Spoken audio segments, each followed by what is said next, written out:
स्वागत है आपका। आप देख रहे हैं प्रहार। रूस यूक्रेन जंग में बहुत बड़ा मोड़ आने वाला है। ट्रंप ने जेलेंस्की की 168 घंटे का अल्टीमेटम दिया है। अगर जेलेंस्की ने पीस प्लान पर साइन कर दिए तो उन्हें भविष्य की सुरक्षा के लिए टॉमहॉक मिसाइलें मिल सकती हैं। अगर जेलेंस्की ने आनाकानी की तो ट्रंप हाथ खींच लेंगे। इस बीच ईयू ने नया पीस प्रपोजल भेजा है जो ट्रंप के प्लान से काफी अलग है। पुतिन ने इसे शांति वार्ता को डीरेल करने की साजिश बताया। पुतिन ने इसी के साथ वार्निंग दे दी है कि अगर जेलेंस्की ने पीस प्लान पर तय वक्त में साइन कर दिए तो ठीक, वरना रूस इस बार बहुत तगड़ी मार मारेगा। पुतिन डोनबास से आगे ओडेसा तक कब्जा करेंगे। यूक्रेन का समंदर तक जाने का रास्ता बंद कर देंगे। जेलेंस्की के पास क्या विकल्प हैं? रूस यूक्रेन जंग आगे क्या करवट लेने वाली है? इस रिपोर्ट से समझिए।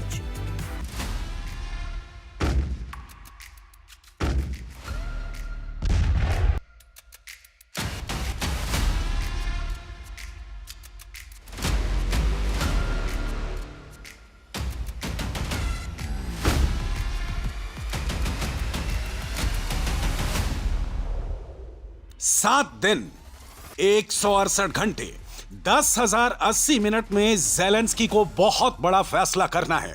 3 दिन 72 घंटे 4,320 मिनट निकल चुके हैं।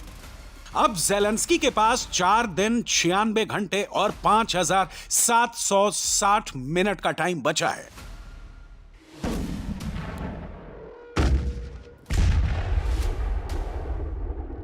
यूक्रेन को रूस की बमबारी से बचाने के लिए जेलेंस्की पीस प्लान पर साइन करने वाले हैं। अगर जेलेंस्की ट्रंप का पीस प्लान मान लेते हैं तो पुतिन की मिसाइलें तबाही नहीं मचाएंगी। अगर जेलेंस्की पीस प्लान पर साइन नहीं करते तो पुतिन की बम वर्षा और भयंकर हो जाएगी।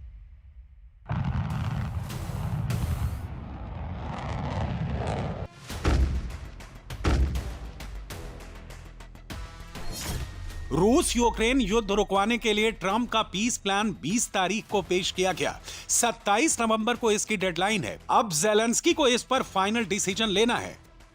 जेलेंस्की 1,369 दिन से रूस के खिलाफ युद्ध लड़ रहे हैं। पहली बार उनके सामने सबसे मुश्किल घड़ी आई है। यूक्रेन के लाखों लोगों की जान बचाएं या देश की संप्रभुता की रक्षा करें, यह जेलेंस्की के लिए, यूक्रेन के लिए जीने मरने का सवाल है। अगर जेलेंस्की पीस प्लान को हूबहू मान लेते हैं तो माना जाएगा कि पुतिन के सामने उन्होंने सरेंडर कर दिया है। उन्हें पुतिन का गुलाम कहा जाएगा। यूक्रेन में उनका पॉलिटिकल करियर भी खत्म हो सकता है।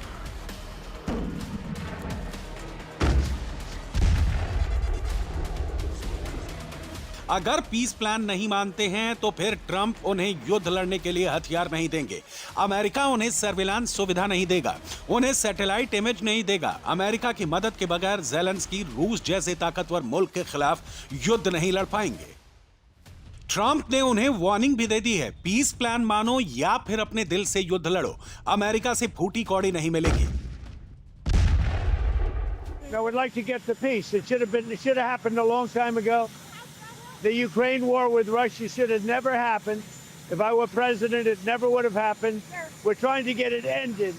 One way or the other, we have to get it ended. So then he can continue to fight his little heart out. जो युद्ध 1,369 दिन से चल रहा है, वो क्या 7 दिन में खत्म हो सकता है? रूस ने इस दौरान करीब 12,000 से ज्यादा मिसाइलें मारी। यूक्रेन में एक नहीं कई गाजा बना दिए, शहर के शहर खंडहर कर दिए। रूस ने करीब 1,70,00,000 गोले दागकर यूक्रेन में तबाही मचा दी। रिपोर्ट के मुताबिक रूस ने करीब 27,000 गोले रोज दागकर पूर्वी यूक्रेन को तहस नहस कर दिया।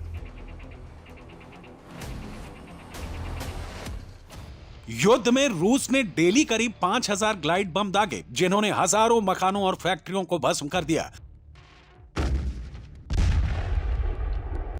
यूक्रेन ने भी डेली करीब 3,000 गोले दागे। रूस से बदला लेने के लिए फ्लेमिंगो जैसी मिसाइलों को अपडेट किया।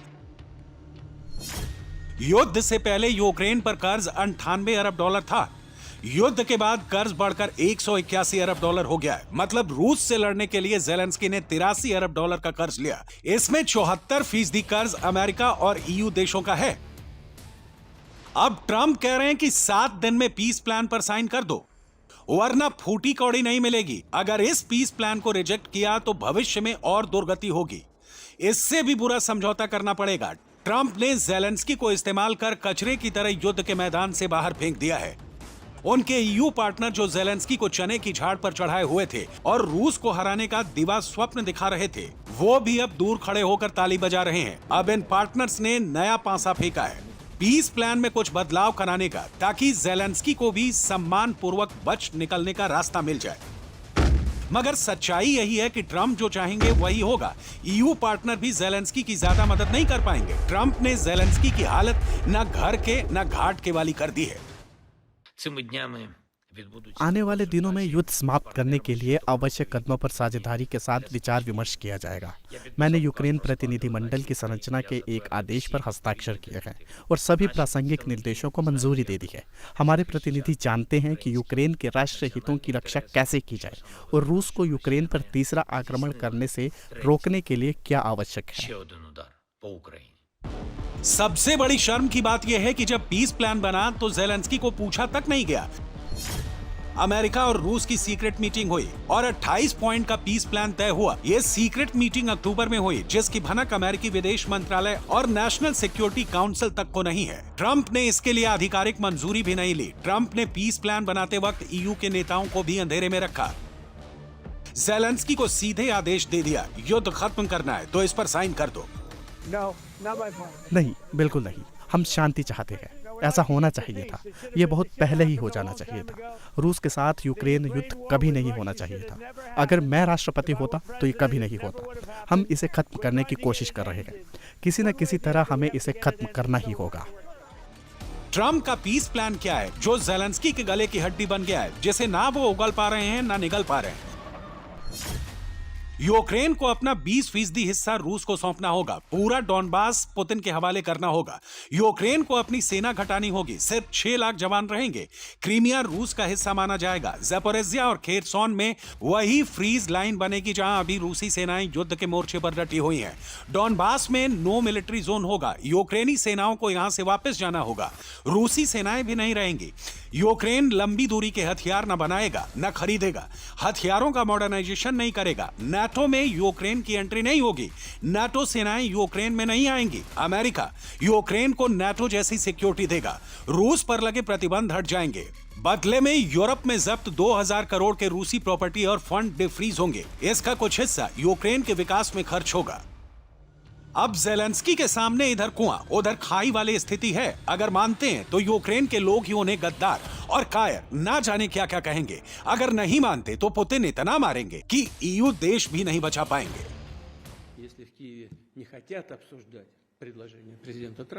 अगर कीव राष्ट्रपति ट्रंप के पीस प्लान पर चर्चा नहीं करना चाहते, ऐसा करने से इनकार करते हैं, तो उन्हें और यूरोपीय युद्ध प्रेमियों को ये समझना होगा कि कुपियांस्क में जो घटनाएं घटी वे अनिवार्य रूप से मोर्चे के अन्य प्रमुख क्षेत्रों में भी दोहराई जाएंगी। शायद उतनी जल्दी नहीं जितनी हम चाहेंगे, लेकिन ये निश्चित तौर पर फिर होगा। पुतिन बार बार जेलेंस्की को क्यों पोक्रोवस्क की याद दिलाकर डरा रहे हैं? पोक्रोवस्क पूर्वी यूक्रेन के डोनबास का सबसे बड़ा शहर है, जहां अब रूसी कब्जा हो चुका है। इस शहर के आसपास रूस के सैनिकों ने घेरा बनाकर यूक्रेन के 10,000 सैनिकों को घेर लिया था। जिन यूक्रेनी सैनिकों ने सरेंडर कर दिया, उनकी जान रूस ने बख्श दी। जिन्होंने सरेंडर नहीं किया वो बेमौत मारे गए। पूरे शहर को रूसी सैनिकों ने तोपखाने और ड्रोन हमलों से तहस नहस कर दिया था। ग्लाइड बमों की मार से जेलेंस्की का सबसे बड़ा इंडस्ट्रियल हब गाजा से भी बदतर दिखने लगा था। पुतिन अभी सिर्फ डोनबास में मानने को तैयार हैं। मतलब लोहांस्क और डोनेस्क प्रांत पुतिन को सौंपकर जेलेंस्की जान बचा सकते हैं। अगर नहीं माने तो ज़पोरिज़िया, खेरसोन, सुमी और निप्रोपेट्रोवस्क से भी हाथ धोना पड़ेगा। रूस की नजर ओडेसा पोर्ट सिटी पर भी है। अगर रूस ने ओडेसा पर कब्जा कर लिया तो यूक्रेन का बड़ा हिस्सा लैंडलॉक हो जाएगा। समुद्री रास्ते से यूक्रेन व्यापार नहीं कर पाएगा। पुतिन ने अब खोलकर कह दिया है कि रूस यही चाहता है। अगर ट्रंप का पीस प्लान जेलेंस्की मान लेते हैं तो रूस रुक जाएगा, वरना पुतिन का इरादा पूरा यूक्रेन कब्जाने का है। Нас это устраивает, поскольку कुल मिला के ये सिचुएशन हमें सूट करती है, क्योंकि विशेष सैन्य अभियान के उद्देश्यों को सैन्य साधनों से सशस्त्र युद्ध के माध्यम से प्राप्त किया जा सकेगा। लेकिन जैसा कि मैंने पहले भी कई बार कहा है, हम शांति वार्ता के लिए शांतिपूर्ण तरीके से मुद्दों के समाधान के लिए भी तैयार हैं। हालांकि इसके लिए स्वाभाविक रूप से प्रस्तावित योजना के सभी विवरणों पर गहन चर्चा की आवश्यकता है। हम इसके लिए तैयार हैं। детали предлагаемого плана. Мы к этому готовы. पीस डील सामने आने के बाद ये मॉस्को में पुतिन का काफिला है। दूसरी तरफ यूक्रेन की राजधानी कीव में लोग ज़ेलेंस्की को घेर रहे हैं। ये तस्वीरें ज़ेलेंस्की के होम टाउन क्रिवोय रॉग की हैं, जहां लोग सड़क पर प्रोटेस्ट कर रहे हैं, आपस में मारामारी कर रहे हैं। पुतिन ने यहां ऐसा कर दिया है कि लोगों को बिजली और पानी नसीब नहीं हो रही है। ऐसा ही हाल आधे से ज्यादा यूक्रेन में है। इसका बदला लेने के लिए ज़ेलेंस्की ने अब मॉस्को के बिल्कुल पास शतूरा थर्मल पावर प्लांट पर बड़ा हमला कराया है। शतूरा प्लांट रूस के बड़े बिजली संयंत्रों में से एक माना जाता है। यहाँ 1.5 गीगावाट बिजली पैदा होती है। गैस से चलने वाले प्लांट पर यूक्रेन के हमले के बाद आग की लपटें उठ रही हैं। मॉस्को का आसमान आग के शोलों से लाल दिखाई दे रहा है। पीस डील में जाने से पहले ऐसे हमले कराकर ज़ेलेंस्की अपनी खींच मिटा रहे हैं, क्योंकि पीस डील के बाद 100 दिन में उन्हें चुनाव कराने हैं। अगर वो पीस डील साइन करते हैं तो उनकी वापसी का रास्ता बहुत मुश्किल दिख रहा है। यूक्रेनी उनसे सवाल पूछेंगे कि 20% जमीन रूस को देनी ही थी तो फिर युद्ध कर लाखों लोगों को मुसीबत में क्यों डाला, उन्हें भिखारी क्यों बना दिया।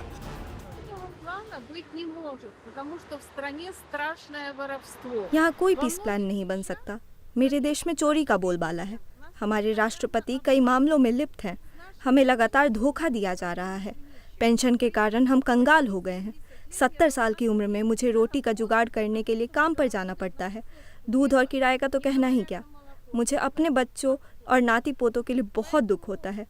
अमेरिकी हम पर अपना नज़रिया थोप रहे हैं। हमें अपने इलाके छोड़ने होंगे। हमें सब कुछ गंवाना होगा।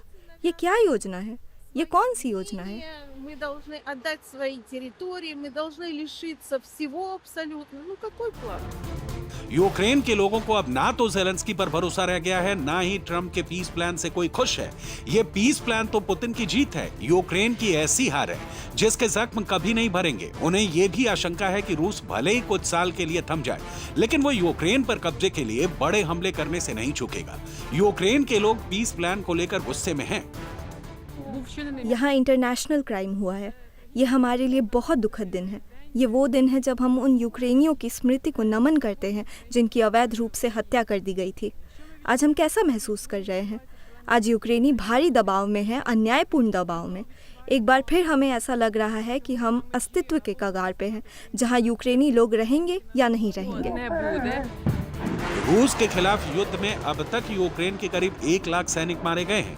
हजारों यूक्रेनी जवान घायल हैं। आम लोग बड़ी संख्या में मारे गए हैं। सैकड़ों गांव तबाह हो गए हैं। कारोबार, इंडस्ट्री ज्यादातर रूसी हमलों में बर्बाद हो गया है। यूक्रेनी इस पीस प्लान को बहुत बड़ा धोखा मान रहे हैं। ज़ेलेंस्की अगर इन शर्तों पर पीस प्लान पर साइन करते हैं तो यूक्रेन की जनता उन्हें कभी माफ नहीं करेगी। 1917 से 1921 में यूक्रेन की आज़ादी के लिए हुए युद्ध में हजारों यूक्रेनवासी मारे गए, लेकिन उसके बाद हुई काल्पनिक शांति के बाद रूस ने लाखों यूक्रेनवासियों को मार डाला। हमें याद रखना चाहिए कि रूस की शर्तों पर शांति की कीमत हमें युद्ध की कीमत से भी ज्यादा चुकानी पड़ सकती है। ज़ेलेंस्की के पास चॉइस नहीं बची। ज़ेलेंस्की ने पीस डील फाइनल करने की जिम्मेदारी आंद्रे यरमाक को सौंप दी है। इस पर भी ज़ेलेंस्की अपने देश में ही घिर गए, क्योंकि आंद्रे यरमाक वही शख्स हैं जिन पर यूक्रेन की जांच एजेंसी FBI और नाबू ने $100 मिलियन की धोखाधड़ी का केस दर्ज किया है। 10 दिन पहले जो ज़ेलेंस्की युद्ध में रूस को हराने का दम भरते हुए नहीं थकते थे, अब सच्चा, शांति और सुरक्षा की फरियाद कर रहे हैं, न्याय की गारंटी मांग रहे हैं। अब ये किसी एक दस्तावेज के विशिष्ट बिंदुओं से कहीं बढ़कर है।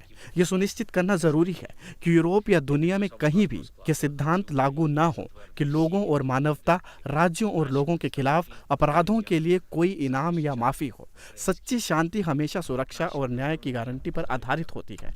ये भावना सिर्फ मेरी नहीं है। मैं जानता हूँ कि ये हमारे लाखों लोगों और दुनिया के ज्यादातर लोगों की है। ट्रंप के पीस प्लान से झटका सिर्फ ज़ेलेंस्की को नहीं लगा है, ईयू को भी 440 वोल्ट का करंट लगा है। अब ईयू के नेता फिर से ट्रंप पर दबाव बनाकर पीस प्लान को रद्दी की टोकरी में डालना चाहते हैं। वो चाहते हैं युद्ध चलता रहे, रूस वहीं फंसा रहे। इसके लिए ईयू के नेता दोनों हाथ से ज़ेलेंस्की को मदद देने का वादा भी कर रहे हैं।